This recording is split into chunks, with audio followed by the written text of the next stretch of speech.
Hello again. My name is Dennis Nilsson. I'm a doctorate in politics living in Washington, D.C. I am the D.C. Catholic. That's what I'm going by now. And I wanted to share with you my reflections upon the coming presidential race and the general state of politics within the United States from a Catholic point of view. Now, I know there are a lot of people out there who might, among those who might see this video, who would say, "Oh, yeah, I'm Catholic. But I support the right to abortion." Well, you're not Catholic if you support that. Or I support the right of homosexuals to call themselves married under the state. Well, if you think that, you're not Catholic either. Nevertheless, all these positions are made quite clear in the Catechism of the Catholic Church. There's no ambiguity here. Let's just lay that to rest right there. The reason why I'm making this video, those 2 points aside, is because of the primary and caucus season is now upon us. The Iowa caucuses having been completed, or they haven't been undertaken on Monday, I believe, on the 3rd of February. It's now the 5th of February, and the process became a tremendous mess. The Iowa Democratic Party did not give out the results in a timely fashion because they claimed inconsistencies and that there was a problem in recounting the votes. It's reminding me of Florida in 2000 in Bush versus Gore. There are some people saying the caucus was fixed, and that's the reason why they're so slow with coming out with the results. It seems to me that Bernie Sanders is either in first or second place. And maybe this is why the Democratic Party doesn't want to reveal the results just yet. They revealed 62% of the results, which is an odd thing. And maybe because they don't want him to be the front runner, even though he clearly is. This is reminiscent of what happened to him 4 years ago in 2016, when the show was clearly stolen by him. He was clearly the party's favorite, or at least he was on par with Hillary Clinton. But anyway, the superdelegates decide the issue anyway, so you could say, oh, the Democratic Party isn't so democratic after all, because nearly I think a fifth or even a quarter of the delegates are not elected. They hold office ex officio, just by virtue of who they are, or the offices they hold either within the party or within the government. So, from a Catholic point of view, you cannot vote Democrat because they, in terms of their platform, they make it quite clear they are dedicated to preserving the right to kill unborn children, whether after the first, second, or third trimester, or even up to just before birth. All the Democratic candidates stand for this. This should tell you that you cannot, in good conscience, vote for these people. They actually make the Nazis look bad. They make the Nazis look good. By comparison, it's just a disgusting window dressing. Nancy Pelosi calls herself a Catholic. Who's the governor of New York?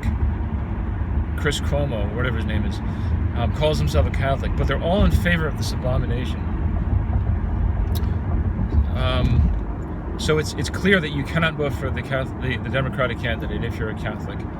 The fact that bishops don't say this just means that they've been bought out and they're too afraid to face up to the world. They're afraid they might land themselves in jail. They're afraid that they might lose their tax-exempt status. Whatever. On the Republican side, the Republican Party you can vote for because they are pro-life. They're officially pro-life, even though there are a number of Republican politicians who are not entirely pro-life. Also, the Republican Party is obnoxiously tied to Israel, which I'm not in favor of. There's no reason why we should be supporting a Jewish state to the detriment of our own international standing and of our own security, because it just irritates the Muslims to no end. And it's the chief reason why we have problems in that part of the world, why they have it out for us, why the Muslims do not like us. So that's my take on that. So we have a choice here. You got to vote for life. It's the preeminent issue in politics. If the right to life of infants is not, or infants in the womb is not protected, we don't have the claim to any other right that we enjoy right now.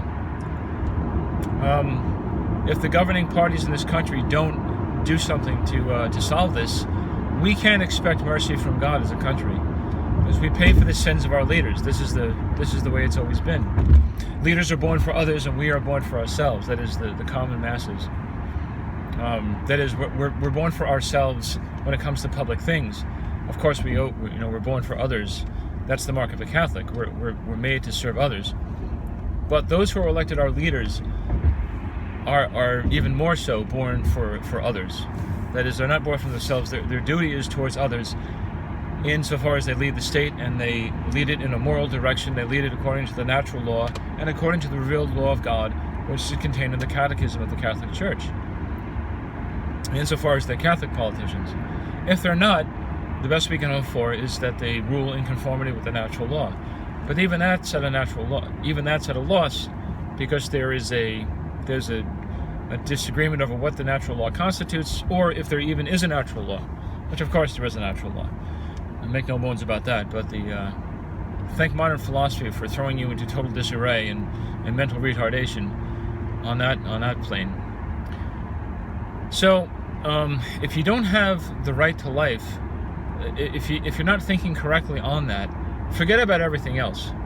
Forget about full employment. Forget about health care insurance.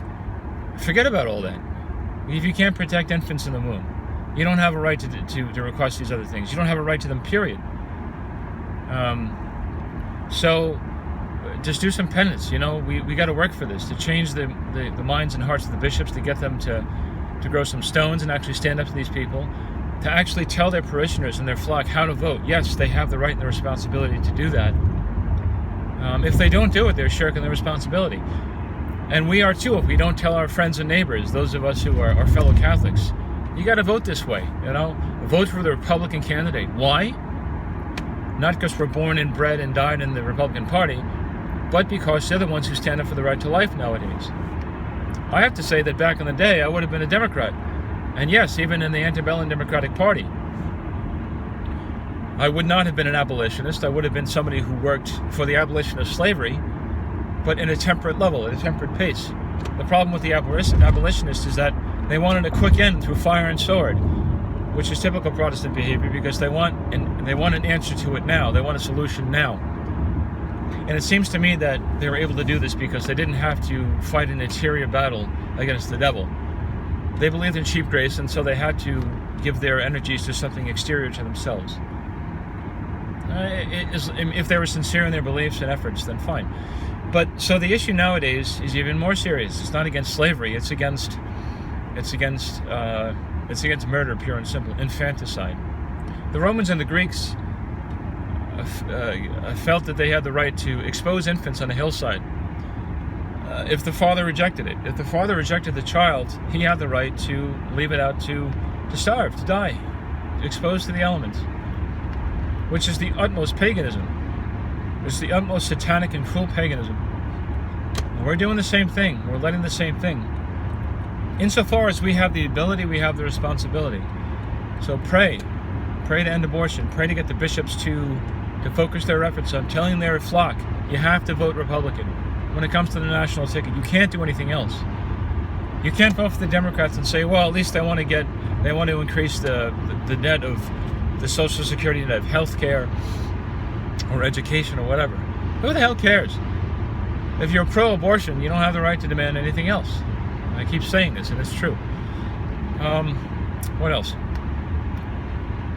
So we have a choice between two parties, a real choice between two parties, the Democratic Party and the Republican Party. For those of you who are adventurous out there, I'll say that it's time to form a Catholic Party. The Catholic Church historically has been involved in politics heavily, because it ought to be, because religion is a public thing. It has to do with the public welfare, the public spiritual welfare, and the secular culture, the secular intellectuals in this country have succeeded in convincing the church that the priest needs to stay in his pulpit, he needs to stay in his sacristy, and the monk has to stay in his cell, and that's it. And that religion and politics shouldn't mix. No, they have to. Because behind every political question is a moral question. Behind every every moral question is a philosophical question, and behind every philosophical question is a religious question. So it all comes back to God anyway. So yeah. So my idea is that there's time to have formed a Catholic political party. And if that happens, it's possible it could be the power broker for on the national level.